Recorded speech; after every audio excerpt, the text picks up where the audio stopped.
Bonjour, c'est Stevie de Music Feelings et on repart ensemble pour la guerre des... Numéro 1. À part si vous vivez dans une grotte cette semaine, vous avez dû voir que Nicki Minaj, Beyoncé, Doja Cat et bien sûr Megan Thee Stallion se sont livrés une bataille à coups de petits coups, à coups de techniques pour avoir la première place cette semaine aux États-Unis. On va revenir dans cette vidéo sur le pourquoi du comment, pourquoi elles se sont retrouvées dans cette configuration qui les a plus ou moins opposées, pourquoi aussi au début elles n'étaient pas forcément favorites parce qu'il y avait d'autres personnes qui auraient pu prétendre à cette première place et aussi bien sûr à la fin qui va gagner quoi. Ça va nous permettre de revenir sur le classement américain, le 100 qui est totalement différent du classement français, comment le 100 fonctionne, comment les titres qui atteignent la première place aux États-Unis sont classés, sur quels critères. Vous allez voir que c'est très différent de ce qui se fait en France. C'est pour ça que chaque marché a sa particularité et c'est aussi pour ça qu'aux États-Unis, on a très souvent des semaines comme celle-ci où tout le monde est absolument prêt à tout pour devenir number one. L'histoire aurait pu ressembler à un conte de fées. Doja Cat et Megan Thee Stallion, on en a parlé, ce sont deux des nouvelles rappeuses, chanteuses du game. Et surtout, Doja Cat est dans cette scène plutôt pop. Je vous ai déjà expliqué pourquoi dans la vidéo sur Nicki Minaj. Elle est dans un format plutôt pop. Elle est produite par Dr. Luke et son single qui marche plutôt bien en ce moment s'appelle C'est So, C'est Ça. De l'autre côté, Megan, elle joue sur un créneau plutôt ratchet. C'est la Queen of Twerk. Vous avez déjà vu la voir dans plusieurs vidéos, notamment dans la vidéo sur sa carrière. Et en ce moment, elle cartonne avec son challenge où il faut faire un espèce de truc. Bref, je vous montre.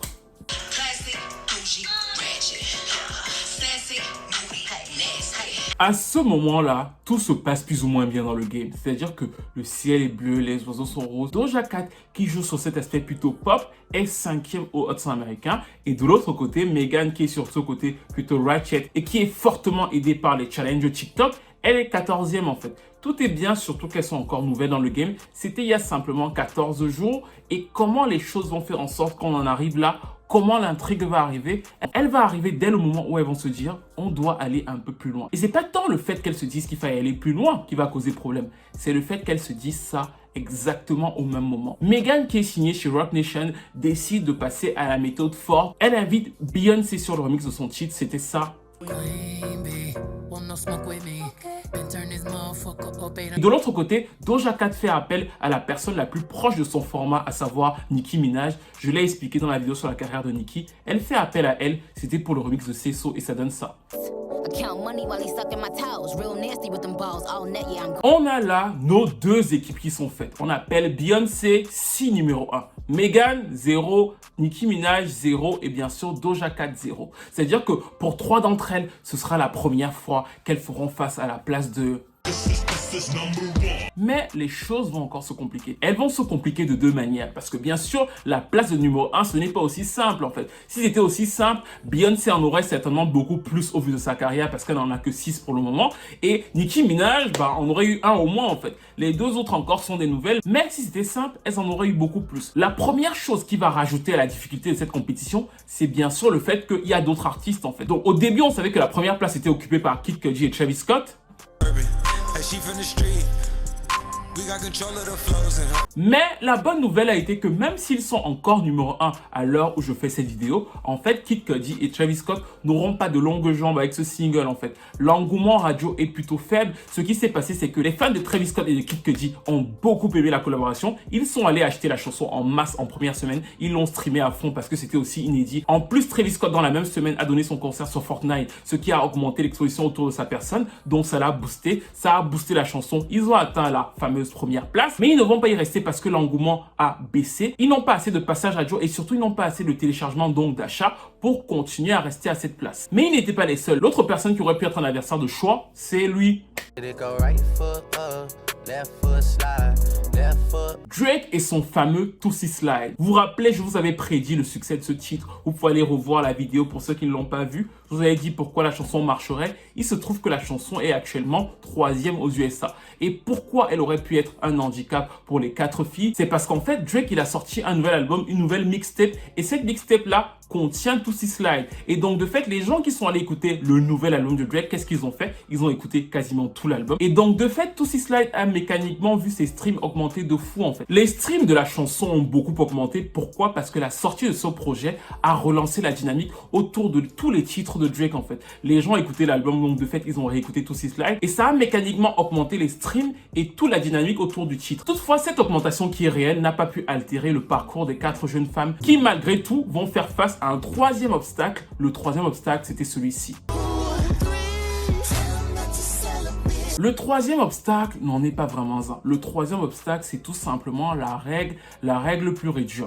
Pourquoi? Il faut comprendre, et c'est très important, que le classement qui classe les singles aux États-Unis est totalement différent du classement français, en fait. C'est-à-dire qu'en France, ce qui compte, c'est les ventes et les streams. À une époque, ce n'était d'ailleurs que les ventes, en fait. C'est-à-dire que tu as vendu, on regarde et tout, et c'est tout. Aux États-Unis, ça n'a jamais été ça. Aux États-Unis, c'était la compilation entre les passages radio et les ventes. À une époque, quand on vendait encore les disques, il fallait que tu aies vendu beaucoup de chansons, mais il fallait aussi que tu passes le plus en radio parce que les radios font partie de l'écosystème et c'est très important de comprendre l'écosystème radiophonique américain, en fait. C'est vraiment la base pour comprendre l'univers musical tout entier américain, ce sont les radios. Donc, pour être numéro 1 aux États-Unis, il fallait passer à la radio et vendre un peu de singles. Et pour beaucoup d'artistes que vous connaissez même à l'époque, ils pouvaient très bien être numéro 1 au Hot 100 sans être les plus gros vendeurs, en fait. Des fois, quand vous regardez pour l'époque les classements de charts singles, vous allez voir que la personne est peut-être 25e en termes de vente, mais comme elle est très bien diffusée à la radio, le quota fait en sorte qu'elle puisse atteindre la première place au Hot 100 américain. Ça, c'est vraiment la particularité du système américain qui n'a rien à voir avec le système français où, encore une fois, il fallait tout simplement vendre et maintenant, il faut vendre et être streamé. Aux États-Unis, il faut les trois. Il faut vendre, passer à la radio et en plus être streamé. C'est sur ce rapport entre les trois là qu'on détermine le classement tout entier du Hot 100 américain et c'est pour ça que la règle des remixes était très importante, en fait. Cette règle là, c'est un peu le sous-obstacle de ce troisième obstacle. Là encore, c'est un changement majeur. À une époque aussi, pour être numéro 1 aux États-Unis, il fallait juste venir poser sur un remix à la 10e semaine, en fait. C'est-à-dire que je te rends bien compte que la chanson veut déjà être premier, tu viens, tu poses, on t'appelle, tu boostes un peu, c'est sûr, mais la version la plus populaire reste la première version, en fait. Ça, Billboard a changé la règle. Ils ont twisté la règle et c'est donc là la nouvelle difficulté où ils disent que pour être crédité en tant que numéro 1 sur un titre qui se classe à la première place, même si on a participé au remix, il faut que la version que tu vas faire, c'est-à-dire que la version du remix, se vende plus que la chanson originale la semaine où le titre sera numéro 1. Est-ce que vous avez compris? C'est-à-dire que par exemple, pour le titre de Lizzo Truth Hurts, c'est ça. Elle avait fait un remix, vous vous en souvenez peut-être, avec DaBaby, juste avant que la chanson ne passe à la première place. Sauf que le titre est effectivement devenu premier, mais DaBaby n'a pas été crédité. Pourquoi? Parce que la version de DaBaby, c'est moins bien vendu que la version de Lizzo. Oups. Donc son remix a aidé, son remix a été comptabilisé, mais comme son remix est moins bien vendu et a été moins bien diffusé que la version originale sur cette semaine-là, il n'a pas été comptabilisé en tant que numéro 1 au Hot 100 pour DaBaby lui-même. Vous avez compris? Donc de fait, ce qui aurait pu prendre au nez à Beyoncé ou à Nicki Minaj, c'est le fait qu'elles viennent là, elles fassent des remixes et qu'au final, comme leur version se serait moins bien vendue que les versions originales, elles auraient pu aider Megan et Doja Cat à avoir le numéro 1 sans elles-mêmes être créditées, en fait. Ça a notamment pendu au nez à...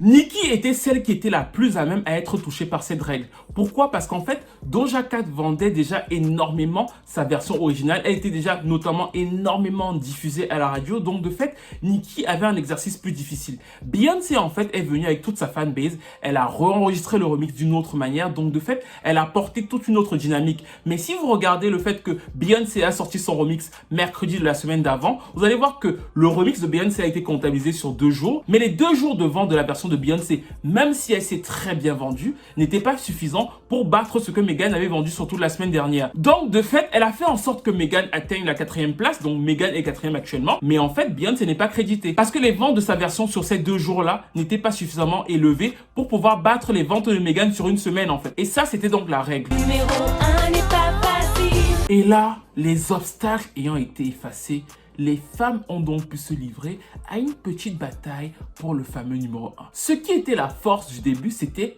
Beyoncé et Megan en fait. Elles avaient une large avance parce que la version de Beyoncé se vendait très bien. Pendant une semaine, Beyoncé a très bien vendu le titre sur iTunes et de l'autre côté aussi, elle a boosté les streams. D'ailleurs, quand vous allez sur TikTok, vous allez voir que très souvent sur TikTok de plusieurs pays, j'ai essayé, vous allez voir qu'à chaque fois, c'est le titre de Megan et de Beyoncé qui vous est proposé en premier en fait. Il y a eu un vrai impact, une vraie dynamique et Megan a même aidé en postant des photos d'elle où elle mettait en scène certaines paroles de Beyoncé pour continuer à pousser bien le titre en fait. Et ce n'était pas tout à fait la même dynamique du côté de Doja Cat et de Nicki Minaj. Le premier truc, comme je vous l'ai dit, c'était qu'on n'était pas tout à fait sûr que Nicki serait créditée en fait, parce que la version radio de Doja Cat était extrêmement forte et les ventes de Nicki n'étaient pas forcément aussi fortes que la version radio et les streams de la première version de Doja Cat. Donc, il y avait déjà une hésitation sur le fait que Nicki soit créditée. Et alors que les Beehive se régalaient et étaient sûrs qu'ils avaient gagné parce que c'était véritablement un done deal, Doja Cat a fait usage de ces petites manigances. La première chose, c'est qu'elle a dit à ses fans, les gars, si vous streamez beaucoup, je vous montre quoi, je vous fais Janet, mais pour le numéro 1 cette fois-ci, pas pour le Super Bowl. Ça, c'est le premier truc. Doja Cat a annoncé que si on stream à fond sa chanson, si on achète, bah en fait, elle va montrer ses seins à tout le monde. Ça, c'était le premier truc pour booster, en plus du fait qu'elle retweetait absolument tous les comptes fans de Nicki et tout, pour booster la chanson au maximum. Le deuxième truc, c'est qu'elles ont attendu le jeudi. Le jeudi, ça veut dire que c'était hier. Et à partir d'hier, elles se sont lancées dans une communication absolument agressive en fait. Déjà, elles ont sorti une deuxième version de leur remix. C'est-à-dire qu'elles ont un premier remix, elles ont sorti une deuxième version qui était soi-disant une version clean. Version clean, ça veut dire que sur cette version, en fait, il n'y a pas de gros mots. Donc, on a une deuxième version de la chanson. Et pour ne pas s'arrêter là, le vendredi, elles ont proposé une troisième version du remix qui est en fait la première version du remix qui avait déjà filtré. Bon, ça, ce sont des détails qui ne vous intéressent pas spécialement, mais c'est pour vous faire comprendre qu'en fait, Nicki et Doja Cat se sont retrouvés avec 4 versions de leur chanson en vente sur iTunes. Le but est clair, en fait. C'est-à-dire qu'elles augmentent au maximum les ventes et elles mobilisent les fans. Vous avez dû voir que Nicki Minaj a posté en disant « Nous sommes premières sur iTunes dans 30 pays. » En vrai, iTunes ne signifie pas grand-chose en réalité. Mais le but, c'est quoi? C'est que vendre fait vendre. Donc, elle incite les fans à aller acheter au maximum et racheter les versions qu'elles ne font que sortir. Pourquoi? Parce que plus elles auront de ventes, plus l'écart entre elles et Beyoncé et Megan vont se réduire en fait. Et effectivement, l'écart s'est immensément réduit dans les 2 derniers jours en fait. Et c'est même là où elles ont été très malignes. Si elles avaient joué la stratégie au début, l'équipe de Beyoncé et de Megan aurait pu réagir tout de suite. Eux, ils n'ont pas pu réagir aussi agressivement. Ils ont sorti juste un remix de Major Lazer de leur version de Savage, mais ils n'ont pas pu avoir la même com très agressive avec des versions discount sur le site de Doja Cat parce qu'ils n'avaient pas prévu qu'elle leur fasse ça dans les 2 derniers jours en fait. Donc en vrai, même si ce n'est pas tout à fait fair play, c'est un bon coup de leur part et de fait, à l'heure où je fais cette vidéo, il n'y a plus que 2% d'écart selon les analystes américains pour savoir qui aura la fameuse... Megan, de son côté, ne s'est pas laissé faire. Elle est allée sur son truc préféré, le TikTok. Et en plus, ça, je l'avais prédit et certains sur Twitter se sont rappelés que oui, j'avais dit que Megan serait certainement allée sur TikTok se battre et elle a donné son petit truc.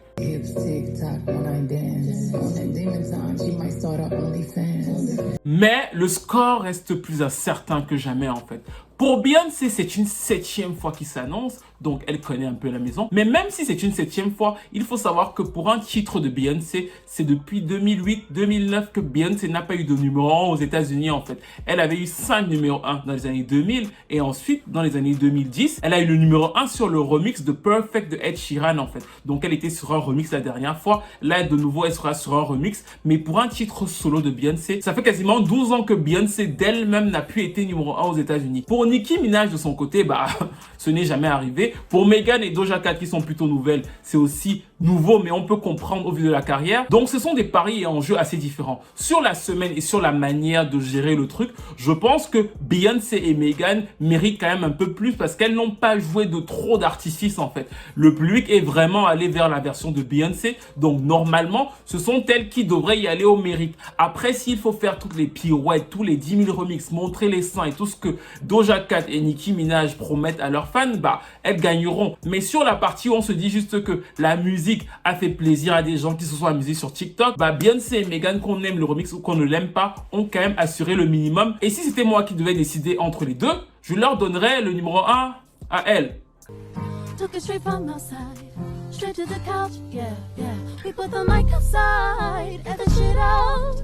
You letting the scouts outside. Plus sérieusement, je comprends la frustration de Nicki qui doit se dire que c'est ma dernière chance plus ou moins d'avoir un numéro 1. Je n'ai jamais été aussi proche, donc elle veut l'avoir. Donc si elle l'a après autant d'années de carrière, ce n'est pas si mal. Mais je pense malgré tout que Beyoncé et Meghan pourraient garder leur avance. En tout cas, moi, j'ai surtout fait cette vidéo pour vous montrer tout ce qui peut être fait pour pouvoir avoir un numéro 1. Ce n'est pas simplement que on pose la chanson et les gens achètent. En fait, il y a toutes les stratégies. Vous avez vu que chacune a adopté des stratégies différentes. Vous avez déjà vu ça avec Justin Bieber. Et vous avez aussi vu que le Hot 100 américain, ce n'est pas la même chose que le Hot 100 français. Ce n'est pas la même chose. Ce n'est pas comparable. C'est différent. Et c'est surtout ça, au-delà des 4 filles, que je voulais mettre en exergue dans la vidéo, en fait. Que tout le monde retienne que, en fait, les schémas sont différents selon les pays. Les stratégies aussi pour avoir la première place ne sont pas les mêmes pour tout le monde. C'est le cas aujourd'hui. C'était déjà le cas en 90. C'était déjà le cas en 80. L'industrie, c'est la guerre.